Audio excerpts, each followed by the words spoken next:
હું હવે 16 નંબરમાં મારું કારખાનું હતું. એ મેં બાંધકામ પ્લાન પાસ કર્યા વગર બનાવેલું, પણ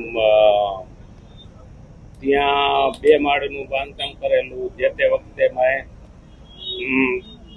ત્યાંના કોર્પોરેટરશ્રીઓને ને બધાને કહીને કે પછી પ્લાન તમારો પાસ થઈ જશે, રેગ્યુલાઇઝ થઈ જશે, કે એ પ્રમાણે કર્યું, વહીવટ કર્યો તો એ બધાએ સાથે. અને હું ભાજપનો સક્રિય મેમ્બર બનાવી દેતો હતો, ભાજપ હારે સંકળાયેલો હતો. તોય પણ માથે રહીને બીજી વાર મેં વહીવટ ન કર્યો, એટલે પછી મારી ઉપર દબાણ કરીને મારું અત્યારે ડિમોલેશન કરાવેલું હતું. અમારા કોર્પોરેટરશ્રીઓ ને એ ટીપીના ચેરમેન હતા ભૂતકાળે, ને એની હારે વહીવટ કર્યો હતો. 3.5-4 લાખનો કર્યો હતો. અને મને કે બધું રેગ્યુલાઇઝ ને થઈ જાય તમારું. અને હમણાં જ્યારે ડિમોલેશન ને આગલે દિવસે સોમવારે મને કે મારે નૈનાબેન સાથે વાત થઈ ગઈ છે, પુષ્કરભાઈ આપણા સ્ટેન્ડિંગ કમિટીના ચેરમેન હારે વાત થઈ ગઈ છે કે તમારું કાંઈ થશે નહીં, થઈ ગઈ એ વાત ને તમે મૂંઝાવમાં. બીજી વાર આપણે વહીવટ ન કર્યો એટલે આ બધું માથે રહીને થયું. 2023માં આપણે બાંધકામ કર્યું હતું સાહેબ, ત્યારે બધો વહીવટ થયો હતો. નરેન્દ્રભાઈ દવ હતા, એને ત્યારે બાંધી કે બાંધી લ્યો, કાંઈ વાંધો નહીં, કાંઈ કોઈ નહીં આવે હવે. પણ અત્યારે પાછું બધું બાકી બીજી વાર વહીવટ ન થયો એટલે આ બધું થઈ ગયું.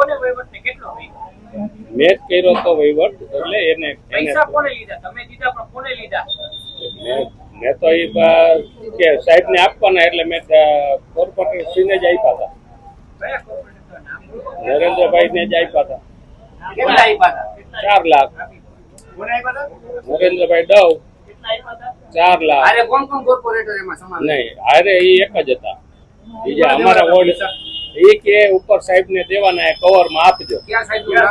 સાહેબ નું નામ નથી આપ્યું હજી તો. સાહેબ અહીંયા એને અત્યારે જો પ્લાસ્ટર કરતા હોય ને એની આગળથી 5-5 હજાર લઈ જાય. રેતી બહાર પડી હોય ને તોય.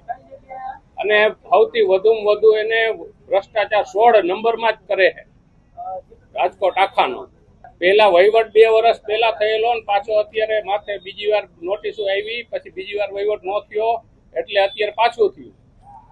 અત્યારે કોર્પોરેટર અત્યારે ચાલુ જ છે. અત્યારે માયગા એટલે વહીવટ કઈ બોયલા નથી, એટલે એ કે કઈક કરાવી દઈશ, બોયડા જ નથી. એ હવે વહીવટ નવો જ કરવાનો કે ને.